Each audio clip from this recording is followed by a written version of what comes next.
I'm Charles Postel. I'm a professor at San Francisco State University in the history department. I was part of the generation that just dropped out.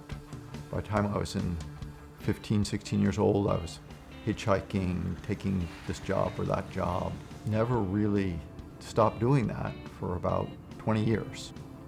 What sent me to school was actually something quite separate from just earning issues, and that was my wife, Michael, came home with a book called Been in the Storm So Long, The Aftermath of Slavery by Professor Leon Litwack at UC Berkeley. And she said, Charles, you got to read this book.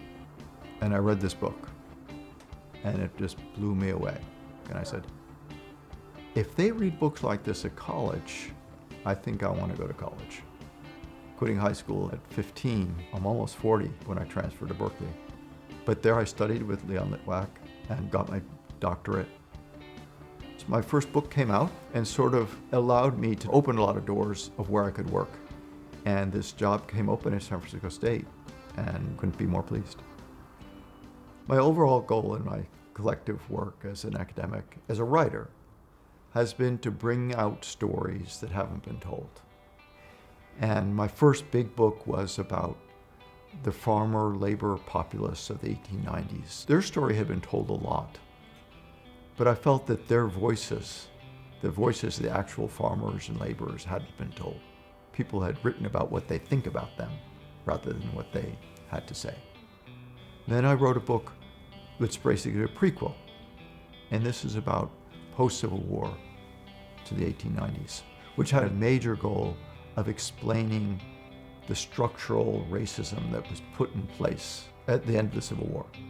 The book I'm working on is a co-authored book with the late Professor Leon Litwack, and the title of the book is Pearl Harbor Blues, The Black Experience in the Second World War Era.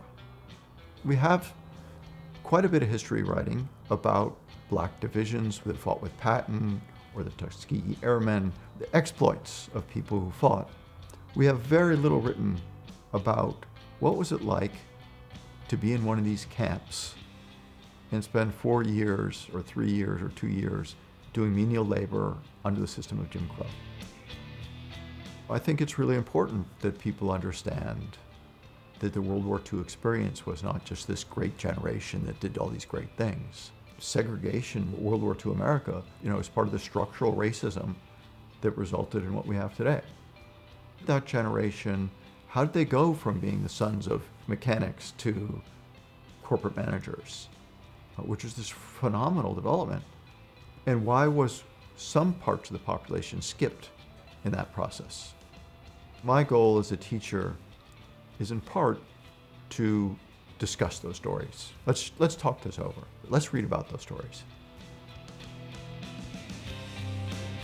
There's definitely a lack of diversity in the field.